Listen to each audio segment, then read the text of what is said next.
Wait a second. This is the base model? This is the Kia Sorento EX Edition. It's currently the cheapest Sorento in the Kia lineup. But just because it's not the top of the line variant, it doesn't mean you're getting the short end of the stick. Now this Kia Sorento, compared to the other trims and variants that the Sorento has one thing in common, and it's that they're all hybrids. And so you have a lot of good things going for you for a hybrid system for this ride. First of all, if you are to be driving in Manila traffic, you are exempted from coding restrictions. That's one good thing that you have for now. Alongside with that though, you also have stellar fuel economy figures for a ride like this. But what aren't you getting with the Kia Sorento EX variant? Well, compared to the SX, you don't have an all-wheel drive system. So again, if you want something more off-road capable or something that you could take overlanding, I suggest that you do get the SX edition for the Kia Sorento. But with the EX variant though, this is very livable. It's a daily drivable Kia Sorento. And one more thing, because this is the front-wheel drive edition for the Kia Sorento, the upside with that is that you have a ride that's 60 kilograms lighter compared to the other variants. You are getting the same engine with the Kia Sorento no matter which variant you get. And this is exactly what you want under the hood for a ride like this. Compared to the previous generation, what you get here is an HEV Gamma with a 1.6-liter turbo GDI engine with an internal combustion engine that's set to give you 180 PS of power and 265 Newton-meters of torque. Now, because Kia has gone hybrid, expect an additional 60 PS of power and 264 Newton-meters of torque all coming from your electric motor. And again, this is where your internal combustion engine is. It's all running parallel to each other along with your 6-speed automatic transmission. That was caught on camera. Ready. 3, 2, 1. Kia has done well with their diesels in the past. After all, you had performance and sustainability all in one.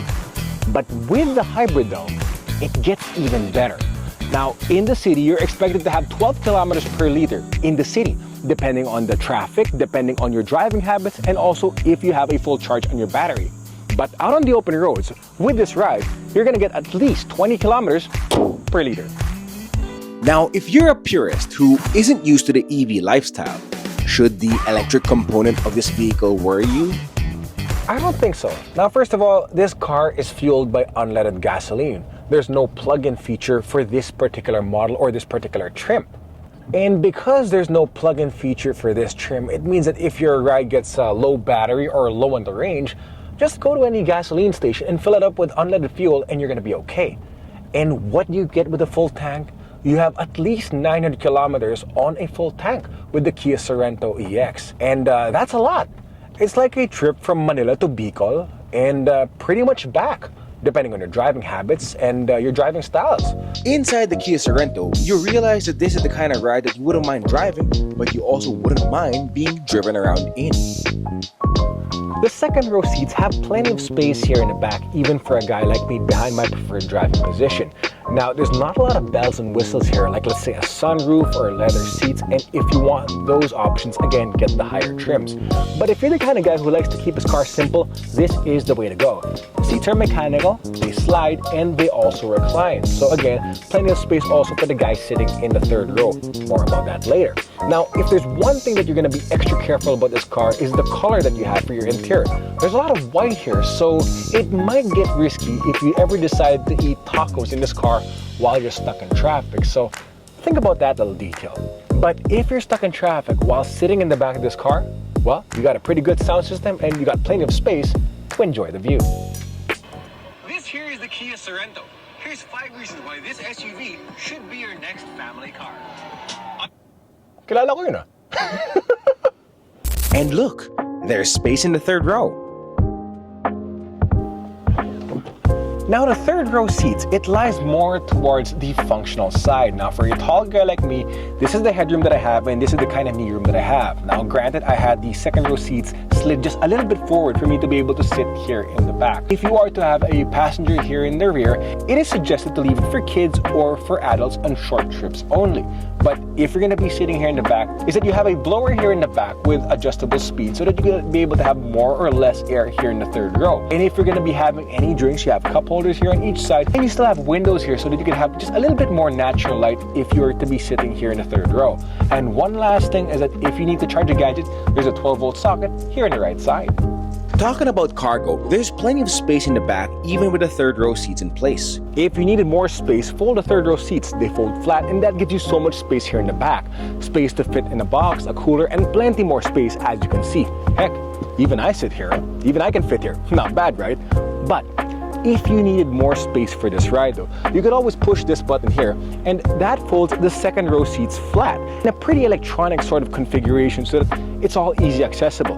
Now this is available in the higher trims, but it's nice to see it in this particular model. Just remember, if you're going to be doing that little detail there, just make sure nobody's sitting in the second row when you do it. Unless the person sitting there is giving you mixed signals. But then who would do such a thing? But do you know what isn't confusing? The front of this ride. Everything in the front makes so much sense even if you're not a car guy to begin with. Now first of all, your center screen is merged with your driver's display, but each have their own separate displays. And again, they're all very much easy to learn. Now for your center screen, you have your wireless Apple CarPlay, wireless Android Auto, and if you want to see how your hybrid is performing, push this button here and you will see exactly what your powertrain is at that moment. With that down below, you have physical buttons and as well as a pretty intuitive touchscreen here for your menu and as well as your climate controls. And down below, you have your USB ports. Now the gear shifter, it might take some getting used to, especially if you're used to this kind of setup. In here, it's rotating as well as your drive modes down below. Now you have two cup holders here, enough space for something like this, and you have a pretty big armrest, comfortable, right? But believe it or not, there's plenty of space here to fit Thor's hammer. This car is worthy. A few days ago, I was talking to a friend of mine about what's it like driving the Kia Sorento. It really feels like you're driving a spa with this ride. And you know, that's more than just a good thing. Hear me out, traffic can be really bad, right? Especially with the city. But with a ride like this though, you feel calm and comfortable even behind the wheel of this car. Now, I love the interior. I love the ride quality that you have with the Kia Sorento, and this is the EX variant, all right? So what more if you get the SX all-wheel drive? And alongside with that though, the one little detail I love about this car is this, the sounds of nature that you have for this ride. Now, what is Sounds of Nature? Basically, Sounds of Nature is an in-house library that you have in the Kia Sorento. And the Sounds of Nature feature, it actually changes depending on the mood that you want. There's a mood for city at dawn, there's a mood for a rainy day, and basically it's instrumental music, always being played on repeat, not necessarily shuffled, but it just keeps on playing and playing. And you know, it's a nice mood setter, especially if you're going to be stuck in traffic. It keeps you calm and collected. And so it's a nice little personal touch to have with the Kia Sorento, matching your interior quality and the ride quality that you have for this ride. And if you're the type of guy who doesn't really like all those alarms throwing you off, like a lane keep assist, ringing every time you merge, or a 360 camera that just gets too overbearing, this is the variant to get. Because again, there's not a lot of things that will distract you. And in the long run, because of such, and if this matches your lifestyle, this is also a car that's easier to maintain because there's less alarms to consider and less sensors. Now, I personally like the Kia. You know why? Because it's a nod to my childhood. Growing up, we had a Kia Pregio that took me to and from school. And now, the Kia Pregio, like, not a lot of you know what exactly the Kia Pregio is, and that's a bit of a giveaway as to my as to my age, right? But you know what the Kia Pregio and what this Kia Sorento has in common? Style. The front grille has that look that everyone's familiar with when it comes to Kia. The Tiger Nose grille and the overall layout gives this car a nice, premium, and modern look. These are your daytime running lights and your headlights are down below. Now you don't have any sequential turn signals for this car, but with the Tiger Nose front grille, you just gotta be extra careful if you're the type of guy who likes to wash his own car. Why? Because the sharp edges that you have throughout this car, it could get painful if you ever get too fast when you're wiping your car. This side profile really speaks about how big this ride is. Now, first of all, if you're looking for the nearest benchmark for the Kia Sorento, it could either be the Hyundai Santa Fe or the Ford Explorer. But With this car though, the wheelbase that you have 2,815 millimeters for the wheelbase, and it really proves to show about how big this car is in terms of its size. So being a passenger or being a driver, it's not going to be a problem. Now with this car though, despite its trim, you'll be surprised about these little details. The wheels, it's a pretty modern design, and you have disc brakes all around. And lastly about the brakes, it's also got regen braking. The design for the Kia Sorento is very similar in the back compared to what you have in the front. It's the same pattern when it comes to your lights, and all of your tech features are properly integrated to the overall rear of this vehicle. And if you ever get curious about where your rear wiper is, take a look at this. Now for the rear, first thing you'll notice is that the rear wiper, you can't find it. But where is it? It's actually up here, hidden underneath the spoiler, giving you a clean look and a pretty efficient look as well in that sense. Now, if you're going to be looking for a power tailgate for this ride, I suggest that you get the higher trims for this ride because this doesn't have it. The upside with that though is that you have one less thing to fix in the long run. But you know why else you get the Kia Sorento? Well, you have 3 adjustable drive modes for this ride. Now, this is a daily drivable car. This is also a daily rideable car. So passenger driver, you're going to be okay. But the 3 drive modes, you have Smart, you have Sport, and you have Eco mode for this ride. Eco is for city driving, Sport is for something more engaging, and Smart is somewhere in the middle. It gives you the best of both worlds. The car decides and it adjusts its drivetrain response depending on your driving habits. And with this ride though, it's really difficult to tell what mode you're on at any moment's notice. You could be an EV or an internal combustion engine, you really can't tell sometimes. I've noticed myself in the highway actually. Sometimes I'm cruising at 80 kilometers per hour and this ride is at 0 RPMs. So meaning that at cruising speed I am on EV mode. But if I want more power, just put your foot down, the car drops a couple of gears to accelerate of course, but when it does that, the internal combustion engine kicks in. So that situation in itself really shows how the ICE engine really runs parallel with your electric motor.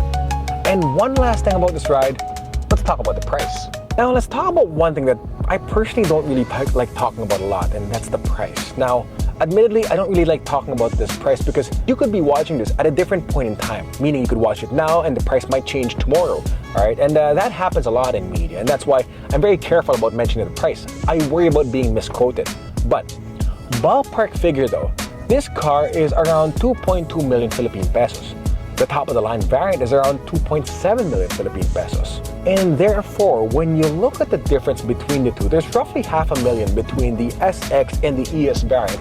But yet with this particular ride, you still have so much that's being given to you. It doesn't feel base model. You don't feel like you're being left out or given the short end of the stick with this Kia Sorento. And when you look at it that way, it really proves to show how Kia isn't just there to give you value or performance or anything like that, but it's also there to give you movement that inspires.